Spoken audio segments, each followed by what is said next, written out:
É possível alcançar a fluência em 6 meses, né? Muitas pessoas já, quando ouvem esse tipo de pergunta, já diz que sim ou que não, né?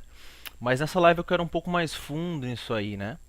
Ao invés de simplesmente dar uma resposta pronta, eu quero tentar ir um pouco mais fundo com você e realmente estimular a reflexão para que a gente pense junto se é realmente possível alcançar a fluência em 6 meses, tá? Então, primeiro de tudo, qual que é a resposta, né, para essa pergunta? Eu diria que a melhor resposta é sim e não, ou simplesmente depende, né?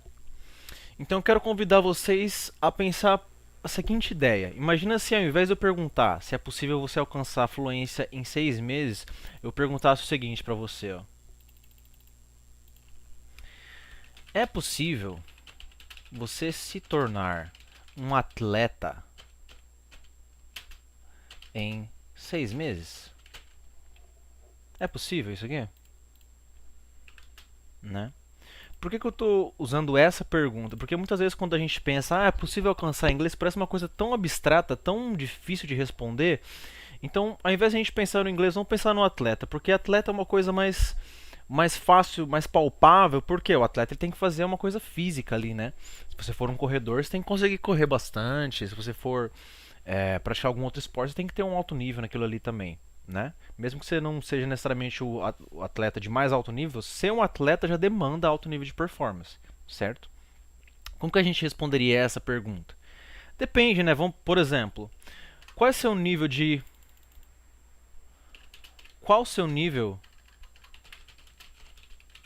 atual de atleticismo? Né? A gente pode perguntar isso, né? Se você for uma pessoa que já costuma praticar esportes regularmente, quase todo dia, obviamente isso vai ser muito mais fácil você se tornar um atleta do que se você for uma pessoa que passa o dia inteiro sentado, trabalhando o dia todo, chega em casa e fica sentado no sofá. Qual dessas duas pessoas você acha que vai ser mais facilmente vai se tornar um atleta? Tá? Qual das duas tem mais chances de se tornar um atleta em 6 meses? Né? Então, esse tipo de reflexão que eu quero estimular em você. É possível alcançar fluência em 6 meses? Depende. Em geral, não. Né? Mas a gente não quer que uma resposta simples, a gente quer ir mais fundo. Então, para pensar nisso, né? Qual é o seu nível atual de atleticismo? Ou melhor, qual é o seu nível atual de inglês? Quão distante você está? Né? Nem sempre a gente consegue dizer. Mas a gente vai entrar um pouco mais fundo, essas ideias vão ficar um pouco mais claras. Tá? Então, o que determina, né? O que determina a velocidade? O que determina quão rápido você se tornará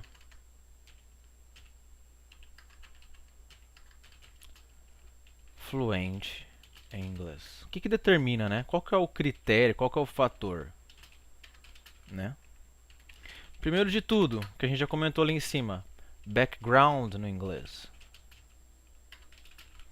Ou seja, se você já tem alguma bagagem, se você já tem contato com inglês, se você já vê filme em inglês, se você já ouve música em inglês, se você já ouve série em inglês, se você lê textos em inglês, obviamente você vai conseguir alcançar a fluência muito mais rápido, porque você já criou uma base, né? Você não está saindo totalmente do zero. Você está saindo de um lugar, de um ponto onde você já tem alguma coisa, você já conquistou alguma coisa ali, ok? Segundo critério, tempo de estudo diário.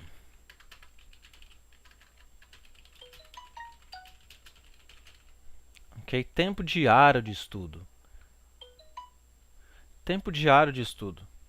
Obviamente, quem pratica com mais frequência vai alcançar a fluência muito mais rápido. Tá? E não é só uma questão de tempo. Né? Tem uma coisa que eu sempre falo, que eu vou até colocar aqui, ó, horas de voo. Né? O que eu quero dizer com horas de voo? Eu quero dizer que um, eu quero dizer que pensa o seguinte, pensa um piloto, por exemplo. Para ele pilotar um determinado avião, ele tem que ter X horas de prática. Então, por exemplo, de repente para um avião menor, você vai precisar de 500 horas. Para um avião um pouco maior, 1000 horas. E um outro um pouco maior, 2000. E assim vai. Ok? Então, quantas horas de voo você tem no inglês? Isso é um ponto importante. Tá? E o outro ponto é tempo diário de estudo. Eu vou até tirar estudo e colocar tempo diário de contato com o inglês. Então, por que muita gente acha que só dá pra você aprender inglês quando você vai para um país onde eles falam, onde nativos moram, né? Porque por causa dessas duas coisas aqui, ó. Essas duas coisas combinadas. Você vai ter muito disso. Imagina quanto tempo você vai ter de contato com o inglês se você for para os Estados Unidos, para a Inglaterra ou algum país onde eles falam inglês o tempo todo. Né? Imagina quanto tempo diário de contato com o inglês você vai ter. Por isso que o processo é acelerado, né? Obviamente é muito mais estressante, enfim, mas não vou entrar nesse ponto agora. Então, não só a quantidade de tempo, mas a constância. Isso que difere esse ponto desse aqui. Então, não é só, sei lá, estudar X horas por semana. É fazer isso constantemente. Ter contato todos os dias. Né? Uma coisa é você estudar uma vez na semana 8 horas num dia só. Outra coisa é você pegar essas 8 horas e distribuir na semana inteira. O resultado vai ser totalmente diferente. Por causa disso aqui. Consistency. Ah, mas você não está respondendo, né? Se dá para ser inglês em 6 meses ou não.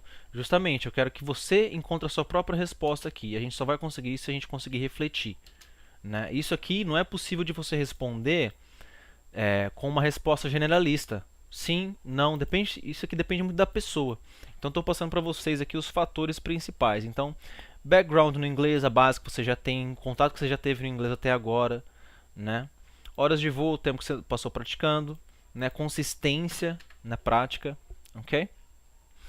E uma coisa que eu pego, né, que eu até falei na minha live sobre como ser mais confiante a falar inglês, é hábitos de saúde. Então, dormir bem, comer bem, se exercitar, isso também influencia, ok? Isso também vai mexer na velocidade que você vai alcançar a fluência, ok? E é uma coisa que as pessoas não costumam falar. Então, se você não dorme bem, tem estudo que mostra que a seu nível de performance pro aprendizado cai em média até 50%, alguma coisa assim. Então, você perde muita performance para aprender, para adquirir conhecimento, para reter esse conhecimento, tudo isso acaba sendo prejudicado. E também, se você se exercita, você vai lembrar melhor, você vai aprender melhor, enfim. Já comentei sobre isso, provavelmente eu vou comentar outras vezes, mas isso é essencial, tá? Não se trata apenas só do inglês, se trata de você cuidar bem de você mesmo. E eu já vi isso na prática e posso te garantir que faz muita diferença.